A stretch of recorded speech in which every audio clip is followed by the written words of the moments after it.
Pemirsa yang berbahagia, terima kasih masih di Khazanah Timur Tengah. Kita lanjutkan dialog bersama Bapak Muhammad Lutfi Zudi. Baik Pak, dalam 10 tahun terakhir kita lihat apa yang dikenal dengan Arab Spring atau musim semi Arab berupa pergantian kepemimpinan di sejumlah kawasan Timur Tengah seperti Tunisia, Mesir, kemudian ada Libya dan lain-lain. Ada nggak kaitannya dengan aliran pemikiran Islam yang berkembang di Timur Tengah itu Pak? Ya, gini. Baik, terima kasih, pertanyaan yang baik sekali. Jadi Arab Spring itu dimulai dari Tunis, yaitu pada tahun 2010. Nah, mulainya adalah kasusnya adalah kasus sosial itu, karena Abu Zaid, seorang pedagang asongan, bukan asongan sayuran ya, yang membawa gerobak, dia membakar diri, dan kemudian dengan membakar diri itu muncullah gejolak besar, demonstrasi anti pemerintah waktu itu, dan itu dimulai dari Tunisia.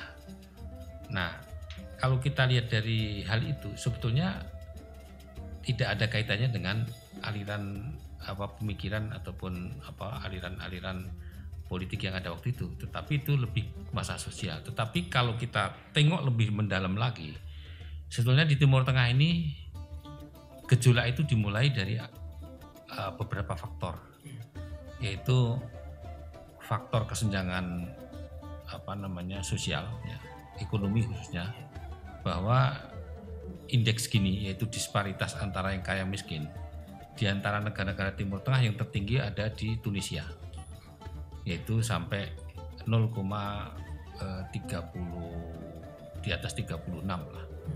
Nah, kemudian yang kedua adalah tersumbatnya politik, yaitu karena hampir semua negara Timur Tengah ini, Tunisia, Mesir, Libya, Syria, Irak ya, itu adalah negara-negara yang dipimpin oleh seorang pemimpin yang otoriter ya, yang dengan kekuatan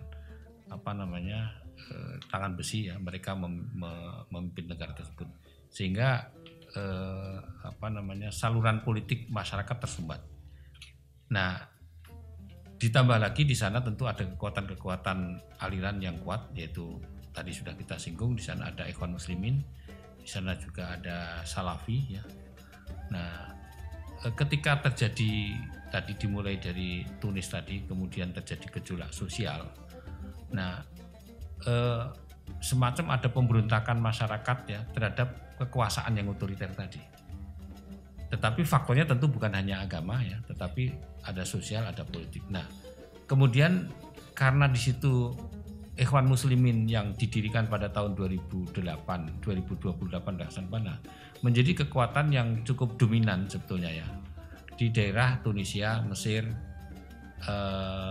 Yordan, dan beberapa negara lain. Nah, mereka menjadi motor penggerak semacam revolusi sosial tadi, sehingga terjadilah sebuah pergolakan dari masyarakat terhadap pemimpin mereka, termasuk di Mesir, kemudian nanti juga termasuk di Syria. Nah, mungkin yang perlu kita amati di sini adalah ada faktor media. Nah, faktor media, kebetulan waktu itu saya ada di Timur Tengah, sedang bertugas menjadi atas pendidikan di Riyadh tahun 2010. Itu yang paling menonjol adalah yang mereka sebut-sebut adalah menggunakan Twitter, menggunakan alat-alat medsos yang lain, tetapi juga TV Al Jazeera. Karena di situ saya lihat TV Al Jazeera begitu kuatnya membuat sebuah agitasi ya, semacam kayak provokasi sehingga masyarakat itu menjadi membara gitu. Nah, ini bukan sesuatu kebetulan. Saya kira belum banyak yang mengungkap. Al Jazeera ini analisis saya dan merupakan penelitian saya. Itu Al Jazeera itu posisinya ada di Qatar. Nah, Qatar ini itu adalah sebuah negara yang di dalam diplomasi politik Timur Tengah dikenal sebagai negara yang alirannya agak kanan. Artinya begini, ketika di dalam pertemuan-pertemuan Liga Arab, beberapa negara bertemu, itu Qatar akan selalu pada posisi membela gerakan-gerakan Islam. Nah, Saudi ya itu pada posisi lain. Nah, sehingga Qatar ini sangat dekat sekali dengan gerakan Ikhwan Muslimin. Maka tidak heran jika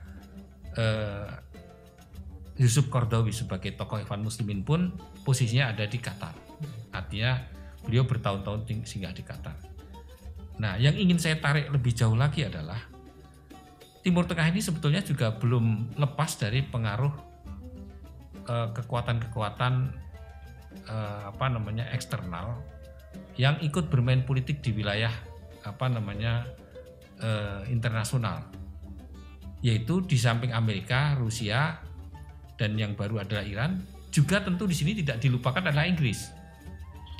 Tadi saya sudah singgung bahwa ketika Ikhwan Muslimin itu muncul pertama kali, Inggris punya peran. Meskipun peran itu dalam konteks membantu finansial, bukan membantu pemikiran.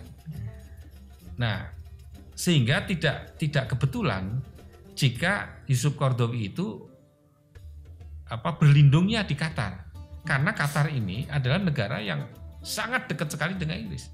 Bahkan saya punya bukti dalam penelitian yang dilakukan oleh mahasiswa saya, dan saya pernah kunjung ke Qatar.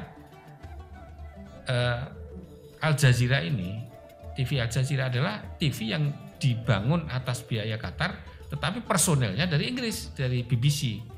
Dan saya yakin itu Inggris ikut berperan mengendalikan arah kemana daripada TV Al Jazeera itu.